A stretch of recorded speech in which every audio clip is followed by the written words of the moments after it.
Muy buenas noches.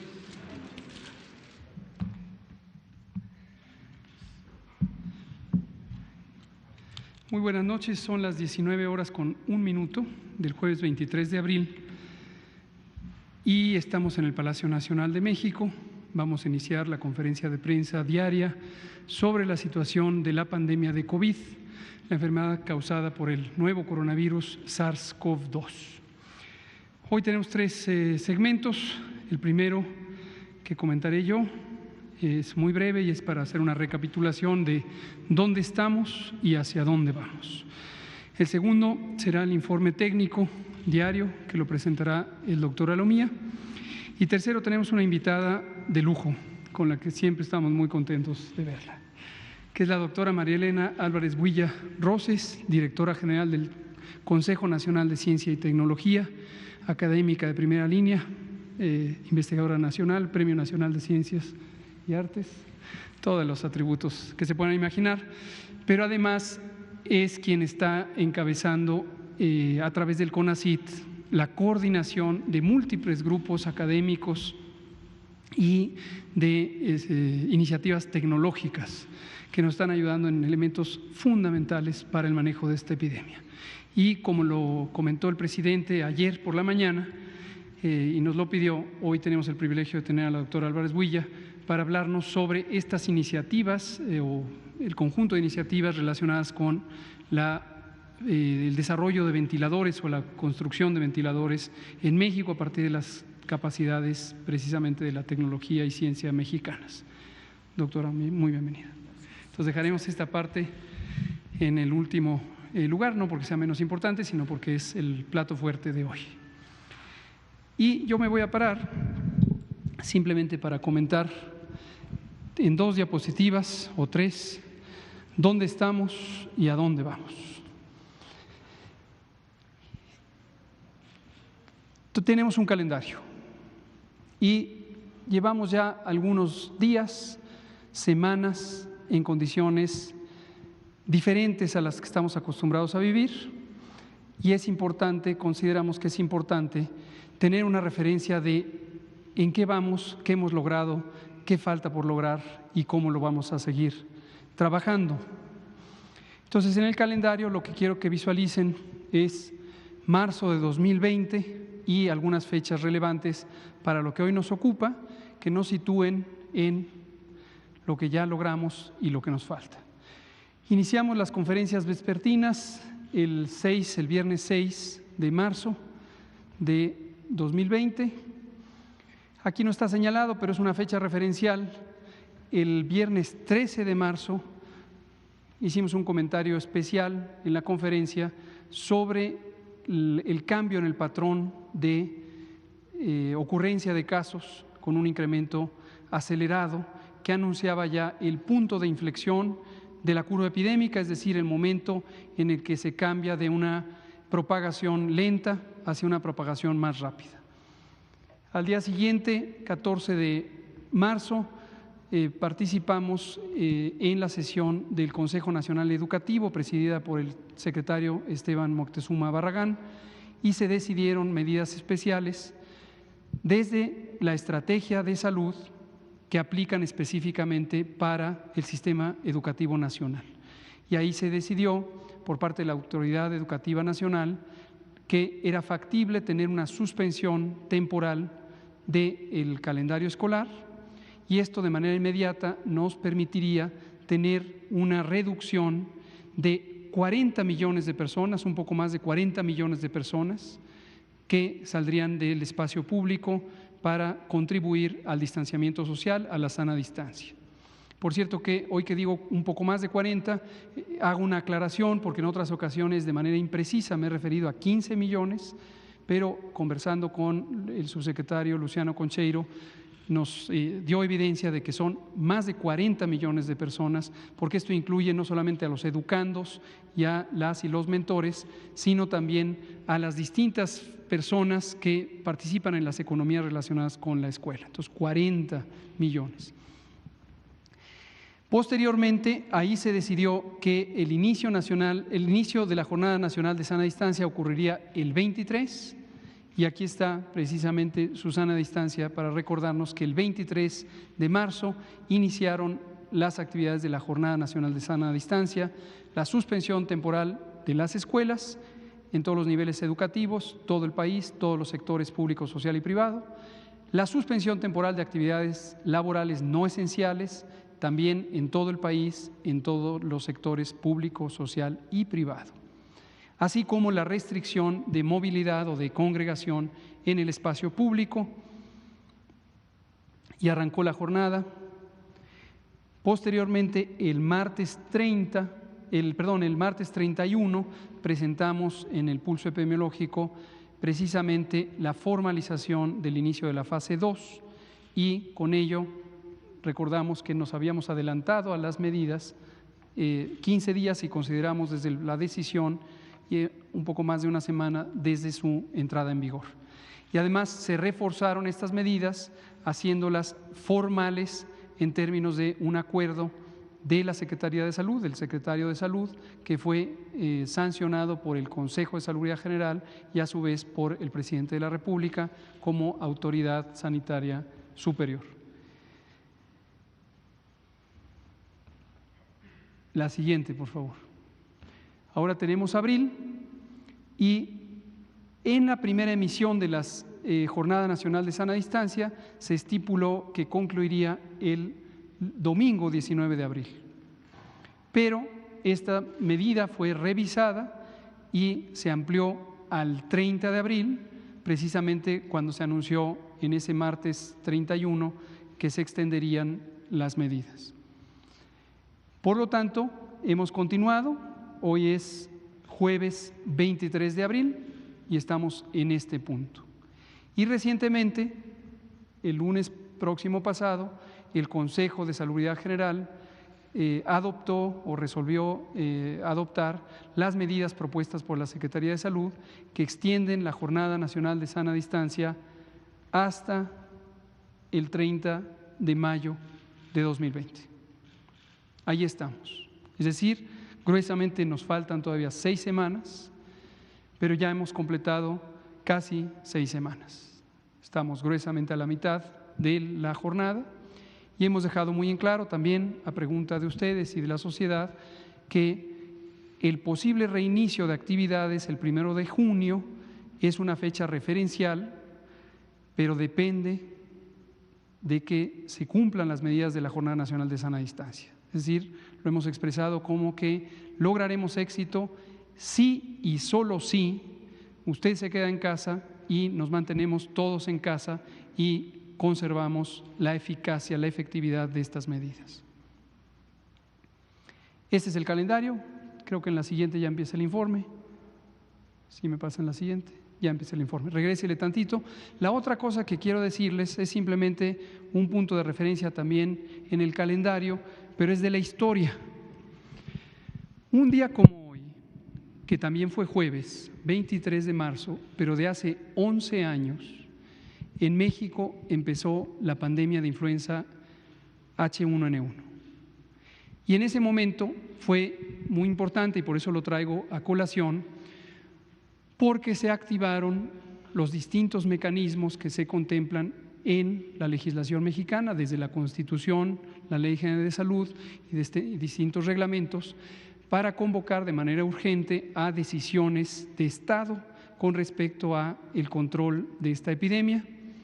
Y esto, pues la historia es por todas y todos conocido, pero nos dio un punto de referencia muy importante para la historia de la epidemiología en México y la respuesta a las epidemias. Entonces, hoy, 23 de abril, hace 11 años, empezó la pandemia de influenza y hoy estamos a un buen tramo, pero nos falta todavía otro buen tramo de la epidemia de COVID 11 años después. Le pido al doctor Alomía si nos presenta el informe técnico, por favor. Con su permiso, señor subsecretario. Muy buenas noches con todas y todos. Vamos a iniciar con la actualización del panorama. Como podemos ver, la cantidad y por lo tanto la proporción también de casos confirmados en los últimos 14 días, es decir, que iniciaron síntomas en los últimos 14 días a nivel mundial, continúa disminuyendo, 44% es esa proporción para el día de hoy, lo que habla de cómo la pandemia, por lo menos en las últimas semanas, ha venido ya disminuyendo a consecuencia también de la caída de casos que ha habido en Europa. Sin embargo, podemos ver que más allá que la región de las Américas superó en un momento determinado al continente europeo, pues realmente la diferencia todavía no ha sido muy marcada, es decir, no ha habido una separación muy grande. Esto uno, porque a lo mejor Europa no ha tenido una reducción exponencial en los últimos días y a la vez la región de América tampoco ha tenido un crecimiento exponencial en los últimos 14 días. Por lo tanto, vemos como las dos barras, ya tenemos como unos 4 o 5 días en que las dos barras están casi a la par en estos últimos 14 días. 6.9% la media global de la tasa de letalidad. La siguiente diapositiva, estamos integrando diferentes números, tienen que ver con casos acumulados y también los casos activos, o sea, esos casos que han iniciado con signos y síntomas en los últimos 14 días. Los confirmados acumulados, hoy día tenemos la actualización a 11.633, pero de estos 11.633, prácticamente solo la tercera parte son activos, es decir, con inicio de síntomas en los últimos 14 días, que son estos 4.127. Así también se encuentran aún en estudio 7.588. Si vamos viendo las cifras de día con día, vemos también cómo esta cantidad ha estado disminuyendo de casi 12.100 casos que teníamos hace 5 días, ahora son 7.588 en estudio. 39.664 las personas que han dado negativa a su prueba de SARS-CoV-2. Lamentablemente se actualiza también la cifra de defunciones a 1.069 personas que han perdido la vida a causa de la enfermedad y estamos ya en un poquito menos de 59.000 personas que han sido las que hasta el momento se han estudiado, que en su momento tuvieron la clasificación de caso sospechoso y bueno, se distribuyen a la vez en todos estos números que estamos viendo. En la siguiente diapositiva volvemos también a integrar, este ha sido un gráfico muy pedido, de hecho lo pueden ustedes encontrar también en la página de la Dirección General de Epidemiología, la cual pueden accesar a través del sitio de coronavirus oficial, el micrositio de coronavirus en México, donde tiene precisamente representada la carga acumulada de la enfermedad, no solamente de los últimos 14 días, nos vamos sobre ese gran total de 11.633 y bueno, vemos la escala de colores que en su momento nos representan los estados que tienen integrada la mayor carga de esta enfermedad y es un mapa que bueno, lo hemos visto evolucionar y pintarse día con día y hemos visto cómo esto ha estado creciendo. En la siguiente diapositiva vemos también esta distribución, pero ahora en barras, para que ustedes puedan tener los datos totales, igual la carga acumulada, es decir, el total de casos confirmados desde que inició la epidemia en México y, bueno, distribuido también en orden descendente por entidad federativa donde reside o residía el caso confirmado. En la siguiente diapositiva, ahora sí nos enfocamos a la epidemia activa, es decir, los casos que en los últimos 14 días iniciaron con síntomas, que son estos 4.127, una tercera parte solamente de todos los casos que llevamos confirmados hasta el momento. Y entonces ahora vemos cómo el mapa se ajusta en función de los colores, es la misma escala de colores, pero ahora se ajusta a los últimos 14 días para poder enfocarnos sobre lo más activo de la epidemia y eso también nos devela en un momento pues cuáles son las entidades federativas que tienen la carga de enfermedad más reciente o la carga de enfermedad activa en México. En el siguiente, la siguiente diapositiva, por favor, igual la distribución también por barras para que puedan tener los números enteros y también de solo o ahora con el enfoque de la epidemia activa en México distribuida por entidad federativa. La siguiente diapositiva, por favor. Tasa de incidencia, aquí sí nos estamos concentrando en la tasa de incidencia en los últimos también 14 días de casos confirmados con esas fechas de inicio de síntomas, y lo que podemos ver ahora a través de la tasa de incidencia, que siempre se calcula por 100,000 habitantes, las coloraciones más oscuras, y esto sí nos permite hacer realmente una comparación entre entidades federativas para ver cuál es la entidad que está teniendo pues un mayor grado de transmisión.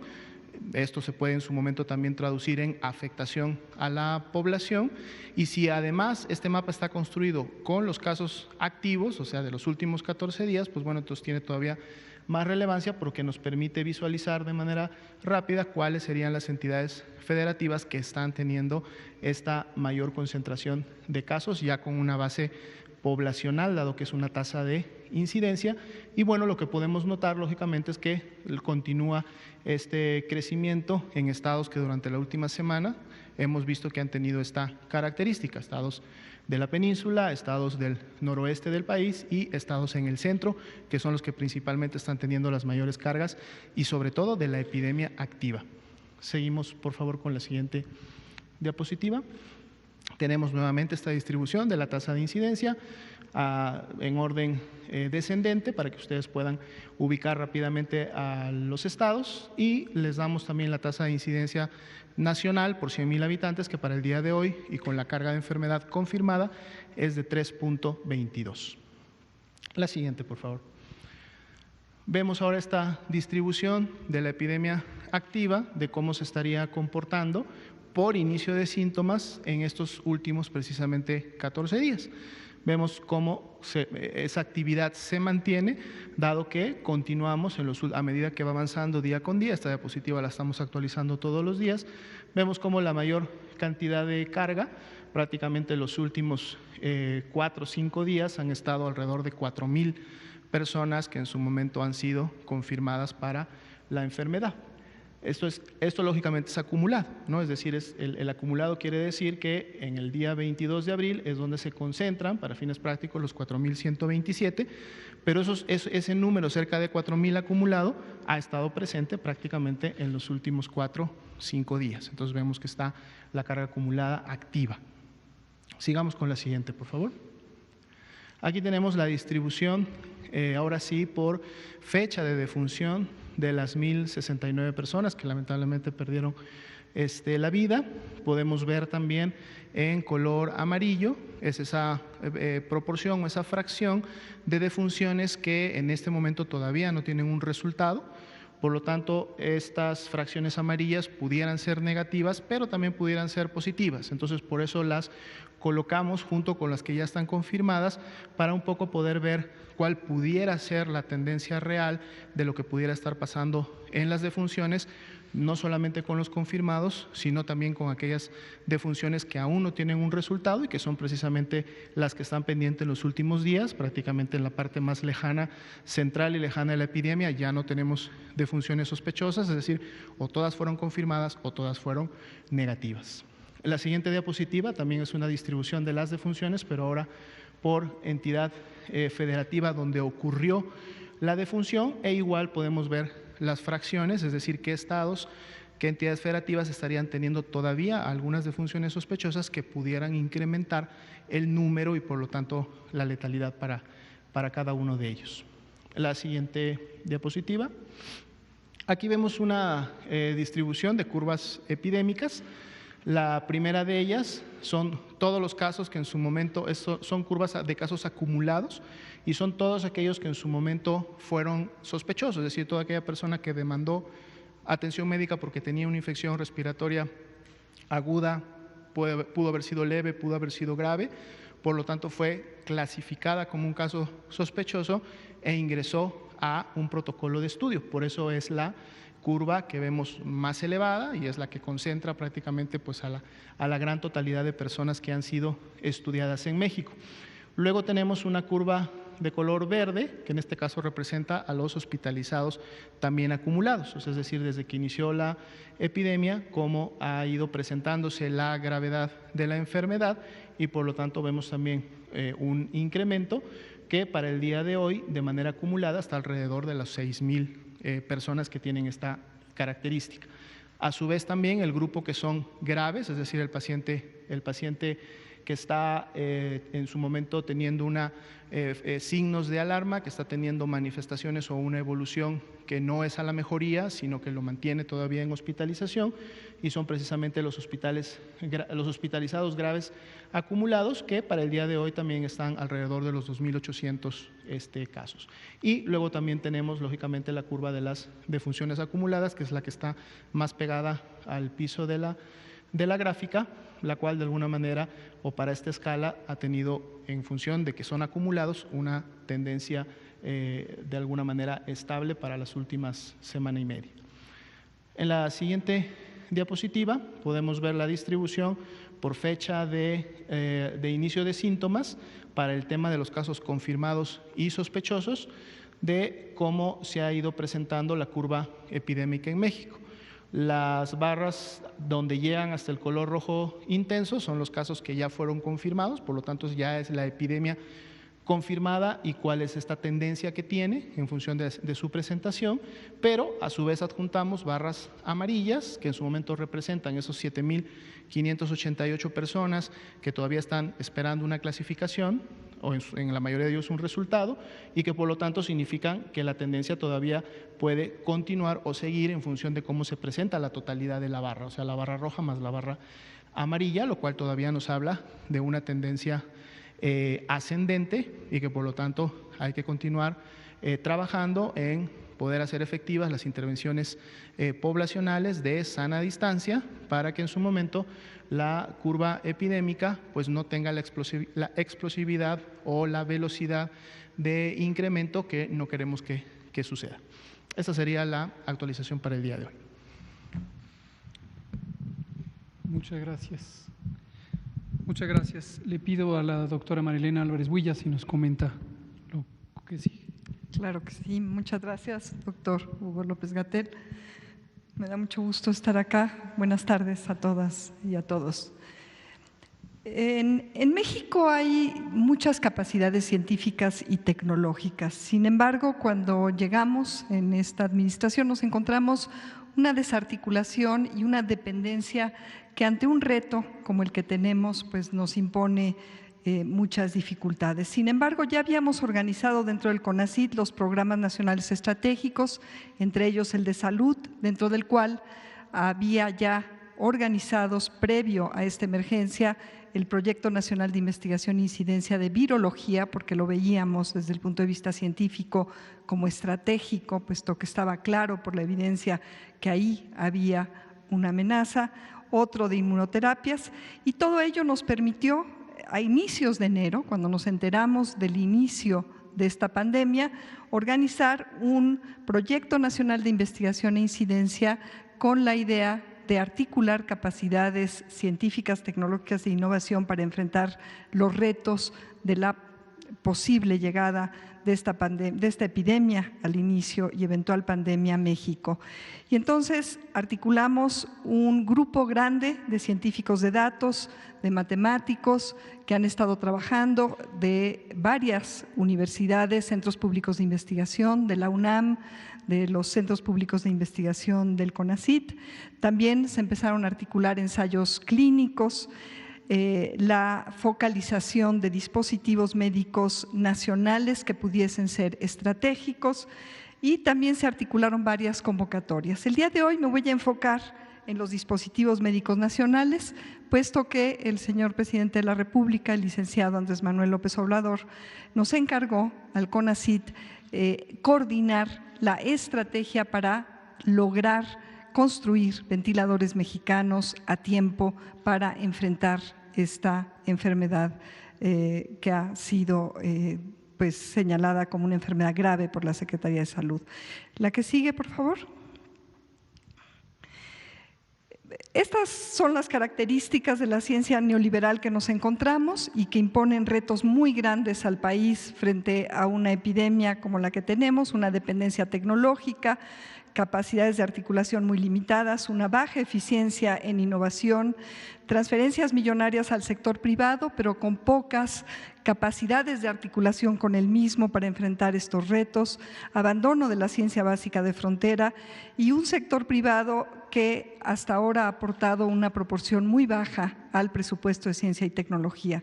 El reto, la meta global es llegar a tener una independencia o soberanía tecnológica, pero ante esta pandemia, el reto concreto que nos planteó el presidente de la República es lograr tener al menos la producción de 700 equipos de ventiladores mecánicos para el 15 de mayo, para las primeras semanas de mayo, que de acuerdo a los modelos que se venían haciendo en este grupo coordinado por el CONACYT, eran las fechas en donde, o son las fechas en donde se empiezan a vislumbrar los primeros picos epidémicos en diferentes regiones del país.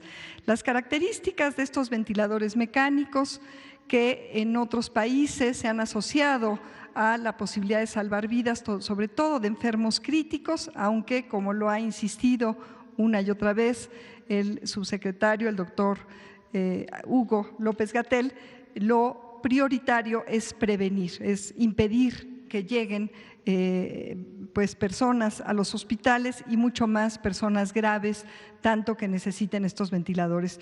Pero con el afán de tenerlos listos en caso de que sean necesarios, se designó por los expertos médicos intensivistas que tendrían que ser ventiladores mecánicos invasivos de tecnología, este es el reto, 100% mexicana, económicos, más económicos que los que se pueden comprar en el extranjero y sobre todo en una época de alta demanda de estos equipos, y equipos con una alta calidad y seguridad biomédica. La que sigue, por favor.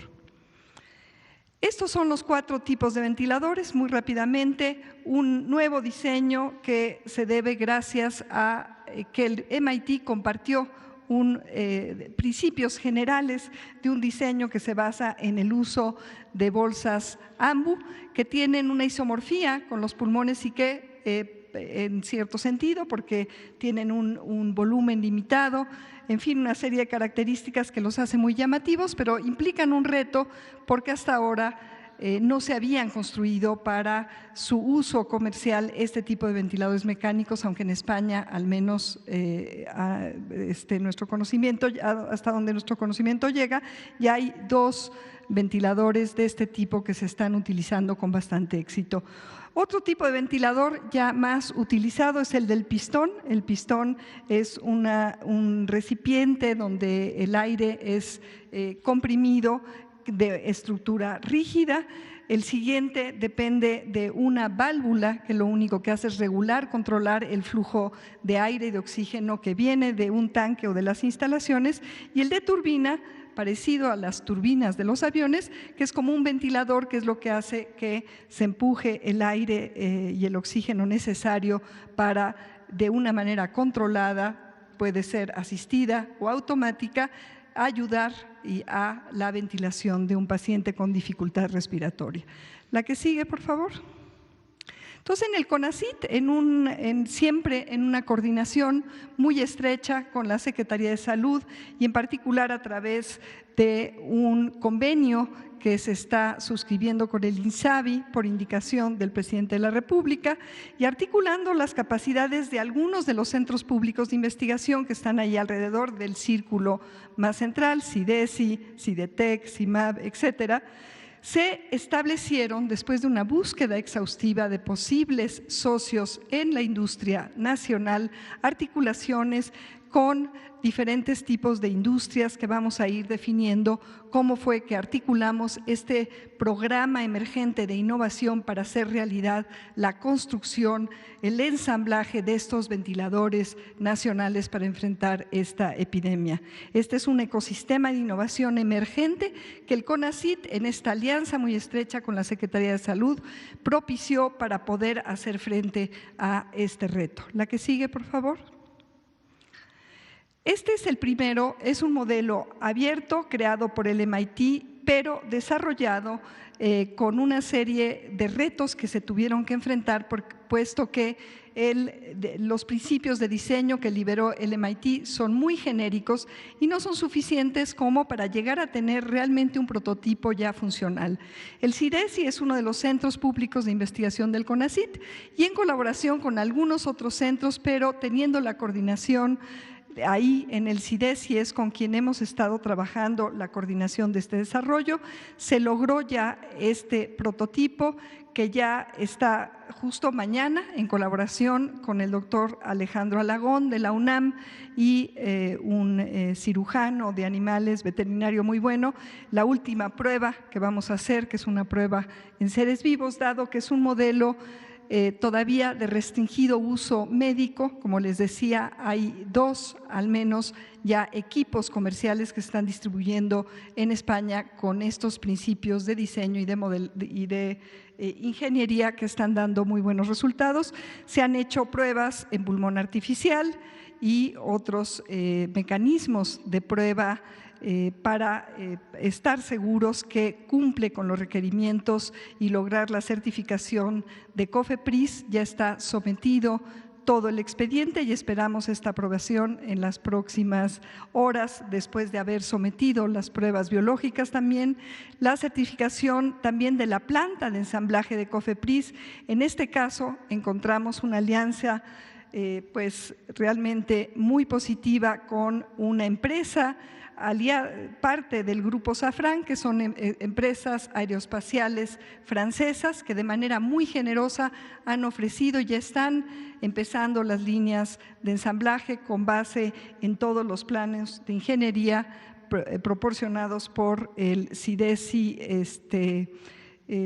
CONACYT, nada más esperando a tener las últimas pruebas y la certificación por parte de COFEPRIS.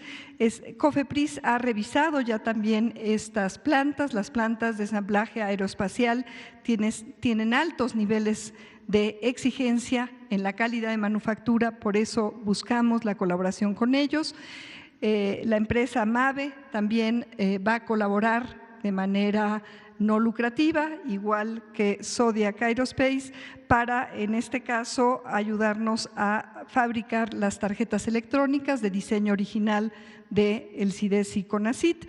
Y el grupo de empresas automotrices en Querétaro están siendo las proveedoras de algunas de las partes para construir, para ensamblar este diseño novedoso de ventilador.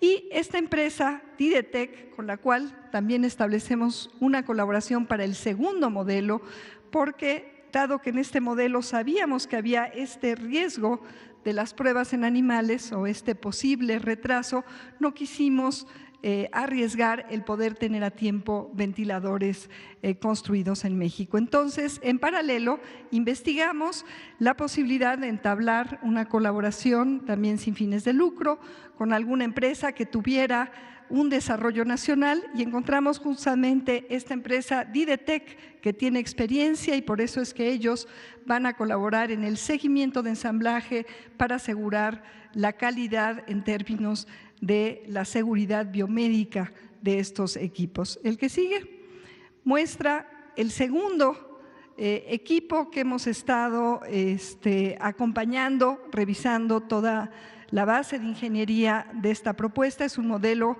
mexicano, GATSI, quiere decir suspiro en otomí, es un desarrollo de Didetec, que es una empresa que gemó de una empresa con una larga trayectoria en la construcción y la instalación de equipos médicos, Biosman.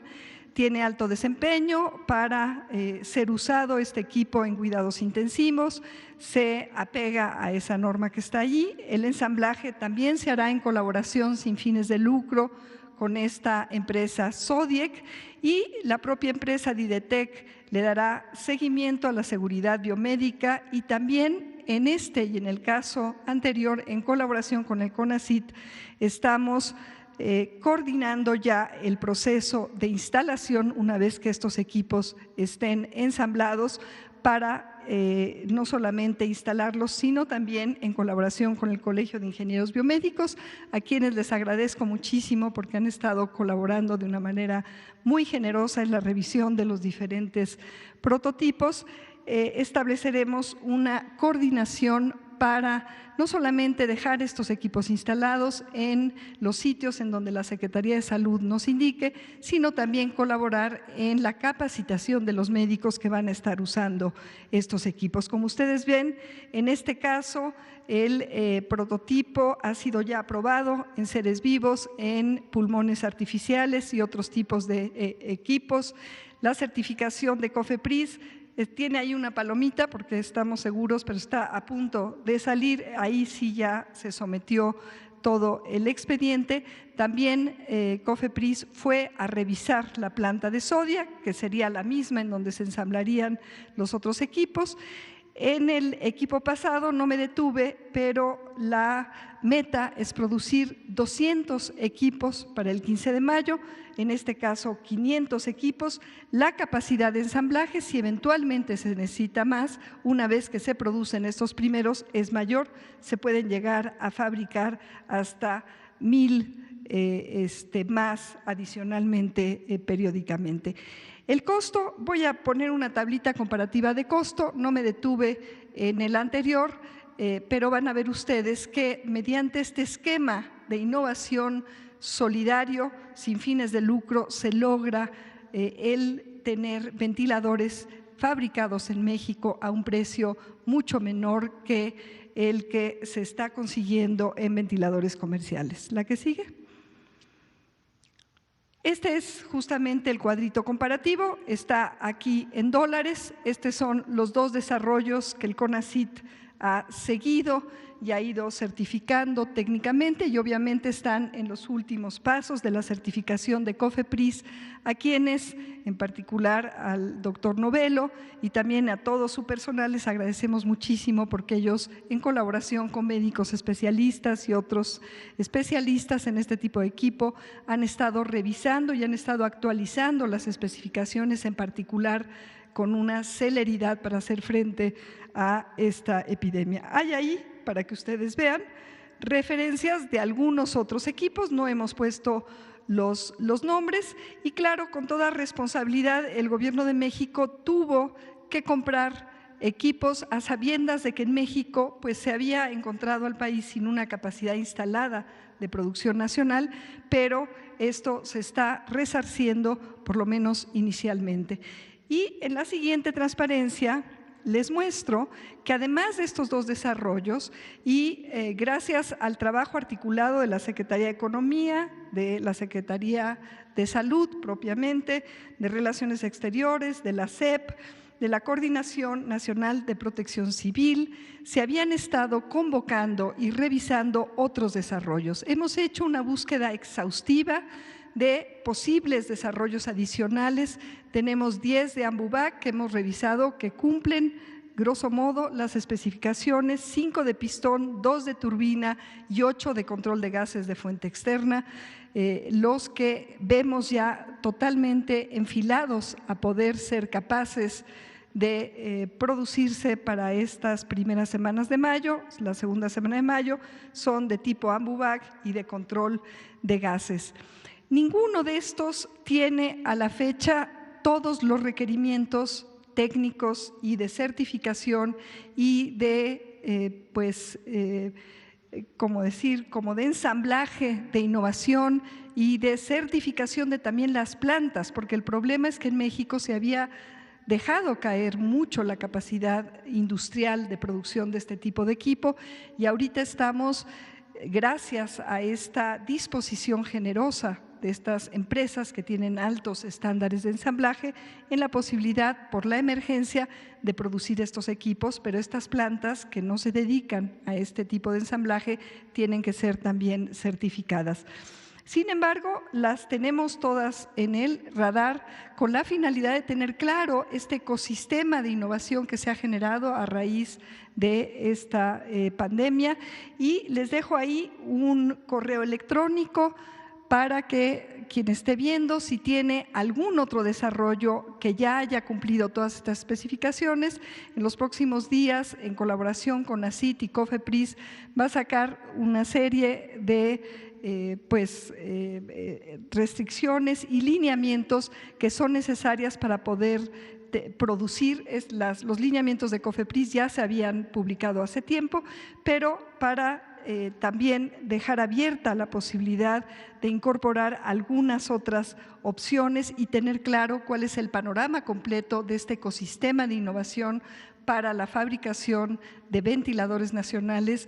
Estamos muy interesados en seguir colaborando con todas estas opciones e ir viendo cómo desde CONACYT, que es una de las obligaciones que tenemos, podemos desarrollar esta industria nacional de construcción, ensamblaje de ventiladores. La que sigue, por favor.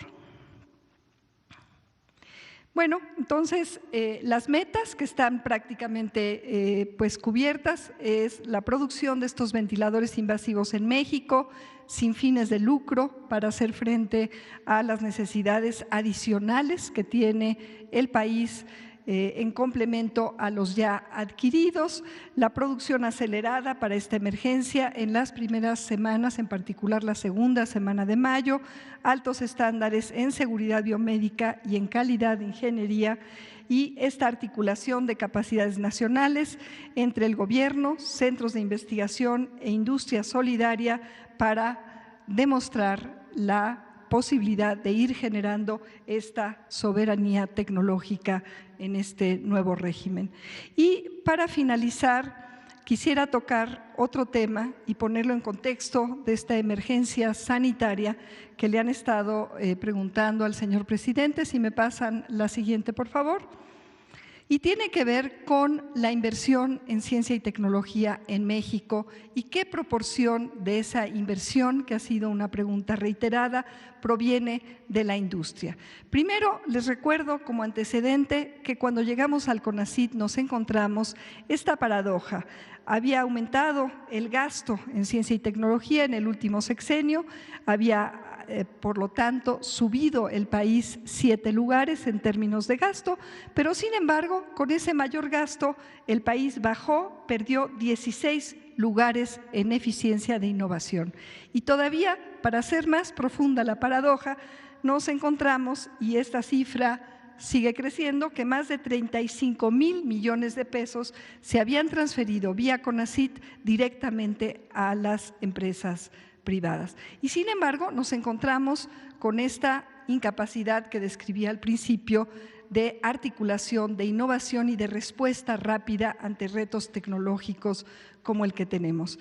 Aquí lo que les puse es el porcentaje del Producto Interno Bruto que dedican diferentes países que puse como referencia, y quiero hacer un comentario final en torno a cómo estos diferentes países han enfrentado esta pandemia, en donde sin lugar a dudas ha quedado de manifiesto algo que los científicos tenemos muy claro, y es que el desarrollo científico y la capacidad de desarrollo tecnológico soberano son imprescindibles para un país. Bueno, como ustedes pueden ver, Corea dedica un porcentaje bastante alto y una parte mayoritaria, muy mayoritaria, proviene de las empresas. Como ustedes pueden ver, la barra verde, que es la que implica el aporte a ciencia y tecnología de las empresas, es la más alta en todos los países, menos en México. En México, menos del 18 o alrededor del 18% es lo que se aporta desde las empresas privadas al desarrollo tecnológico. Este es un primer comentario. El porcentaje del Producto Interno Bruto que se dedica en México a la ciencia es muy bajo. Estamos convencidos de que este es un reto importante para el país, pero quisiera dejarlos con un comentario crítico también. Hay países que tienen una inversión en ciencia y tecnología muy alta. Estados Unidos, ahí hay un pequeño error, es más de 2%, y otros países también tienen un porcentaje mayor que el que tiene México, por ejemplo, la propia Italia. Sin embargo, esto lo que nos muestra es que el gasto en ciencia y tecnología no es suficiente para resolver un problema tan grave como el que estamos enfrentando y tampoco para tener una política pública en donde realmente la ciencia y la tecnología estén comprometidas con el bienestar social, con el cuidado ambiental. Para eso necesitamos un régimen político como es el que se está construyendo en este país con el liderazgo del licenciado Andrés Manuel López Obrador, nuestro presidente, en donde realmente estos recursos científicos, tecnológicos y de innovación se canalicen para aportar al conocimiento universal desde nuestro país y también para resolver problemas urgentes como los que tenemos ahora de salud, para ir en favor del bienestar social y del cuidado ambiental. Creo que esta crisis nos está invitando, y así lo han manifestado ya muchísimos científicos en el mundo. Hay por ahí un manifiesto de científicos en Holanda, nos está invitando a repensar la organización mundial en general, el sistema neoliberal, puesto que esto que estamos viviendo, estoy convencida, como muchos y muchas, es un síntoma del fracaso de un modo civilizatorio, de un sistema neoliberal, pero esto también ha afectado y ha cooptado a la ciencia, y países con poderosísimos sistemas tecnocientíficos como Estados Unidos no están pudiendo hacer frente a un reto como este y están en aquel país, desgraciadamente, muriendo muchas personas. Y no solamente pensar en la ciencia y la tecnología para resolver problemas que se generen, sino para prevenirlos, porque estas pandemias, como decía, tienen mucho que ver con la destrucción ambiental y una desorganización del orden socioecológico que está reiterativamente, ahorita el doctor López-Gatell nos recordaba de otra pandemia hace 11 años, pero hubo otras hace menos de 11 años que han ido amenazando a la humanidad, y creo que es momento también desde el punto de vista científico repensar este orden mundial y prevenir de cara al futuro en favor del bienestar social y del cuidado ambiental y de la prevención de este tipo de retos de salud tan importantes. Eso es lo que yo les quería compartir. Muchas gracias. Al final está ahí la página del CONACYT. Muchísimas gracias, Muchas doctor. Gracias. Gracias, doctora Magdalena Gatell Álvarez Builla, por esta explicación tan clara y tan amplia. Laura Poy Solano, de La Jornada. Y ahorita nos vamos por acá. Gracias. Buenas noches a todos, doctora, doctores. Preguntarle por una parte a la doctora, nos habla de los 700 ventiladores, entiendo yo que son dos modelos, uno digamos el que han hecho en colaboración con centros públicos de investigación y empresas solidarias.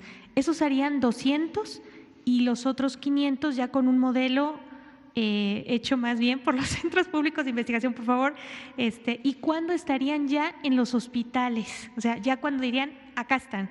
Y perdón, para el doctor López-Gatell, hoy recabamos testimonios en uno de los hospitales del IMSS, el número 30, donde enfermeras y enfermeros lo que están diciendo es sí nos han llegado los insumos provenientes de China, el problema es que llegan, los abastecen, pero se terminan y no vuelve como un ciclo de abastecimiento constante, eso por un lado, y también porque es verdad, la demanda de pacientes COVID ya está presente en todos los hospitales, es una realidad, y ellos dicen, pues un poco con angustia, que lo que están viendo es que se saturan las áreas COVID que se tenían previstas, llega el paciente y hay que buscarle un espacio, ni modo que le digas que no, y están llegando a zonas, digamos, no preparadas, y esas enfermeras no traen el equipo de protección. ¿Cómo le van a hacer para resolver esto? Gracias. Muchas gracias. Por favor. Sí, gracias Laura por tus preguntas. El primer desarrollo es 100% diseño CONACYT y CIDESI en colaboración con algunos centros públicos de investigación. Es para el ensamblaje y la adquisición de algunas partes. De hecho, algunas se van a construir en los propios centros públicos de investigación y desarrollo tecnológico del CONACYT, y para el ensamblaje y para la adquisición de algunas de las partes o para el ensamblaje de las tarjetas electrónicas, que se va a colaborar con empresas que solidariamente están participando sin fines de lucro, y les agradecemos de corazón esto. El segundo desarrollo es 100% mexicano. Lo encontramos, pues por suerte, porque creemos que es un desarrollo muy sólido. Aquí el CONACYT, a través de sus centros públicos de investigación, en particular el CIDESI, lo que ha hecho es porque ellos han sido generosos en compartir, en abrir su información y en, como quien dice, prestar pues toda esta información que pues en estos tiempos podría estar protegida, y está protegida para muchos de los desarrollos porque buscamos a varias opciones y no fue fácil encontrar una empresa que estuviera dispuesta a abrir sus diseños a que el CIDESI y otros centros públicos de investigación revisaran a fondo cómo estaba planteado este diseño. Y en ese caso sí es una colaboración también sin fines de lucro con esta empresa, que no solamente abre su diseño y lo comparte con el pueblo de México, con el Estado mexicano para poder enfrentar esta crisis, sino que también nos va a ayudar a revisar todo lo que tiene que ver con la seguridad biomédica, el cuidado y la calidad del ensamblaje y también la instalación. Estamos pensando que estos equipos se terminen de construir el 15 de mayo y ya estamos preparando una logística en colaboración con un centro de mando único que tiene el gobierno federal para organizar este tipo de logísticas, para poderlos instalar y también capacitar a los médicos que los van a usar cuanto antes. Esperemos que todo el proceso de ensamblaje vaya bien. Yo confío en que sí. Hasta ahora ha sido un proceso pues muy riguroso de investigación y de desarrollo tecnológico. La idea es sí, que estén completamente ensamblados para el 15 de mayo y en pocos días instalados en los hospitales de acuerdo a instrucciones de la Secretaría de Salud. Esa es la meta y lo vamos a lograr. Gracias, doctora Álvarez Builla. Sobre este asunto de la saturación de los hospitales, efectivamente, estamos en la fase de ascenso rápido en el número diario de casos y vamos a seguir teniendo más y más casos de enfermedad, personas que requieren hospitalización y también personas críticamente enfermas hasta llegar al punto cumbre de esta epidemia, por lo menos de este primer ciclo epidémico que se ha estimado que podría estar en mayo, rumbo a la segunda semana de mayo. Pero su comentario lo aprecio mucho porque me lleva a visualizar que las unidades de salud todavía no están completamente identificando que no tienen que resolverlo todo ellas mismas. Esto lo tenemos previsto, lo hemos estado trabajando para tener los mecanismos de coordinación y respaldo, aún dentro de una misma institución, por ejemplo el Instituto Mexicano del Seguro Social, que es donde mejor funciona el sistema de referencia y contrarreferencia. Este es un mecanismo en el que las unidades de salud liberan su exceso de demanda, aún en condiciones no epidémicas, hacia otras unidades de salud cuando se están viendo rebasadas. Desde luego es aún más importante en una epidemia y vamos a tomar cartas en el asunto para que esta información llegue a cada una de las unidades de salud de todas las instituciones y entonces se puedan respaldar y canalicen a los pacientes. Muchas gracias. Araceli Aranday había levantado la mano por allá. Canal 11. Gracias, muy amable.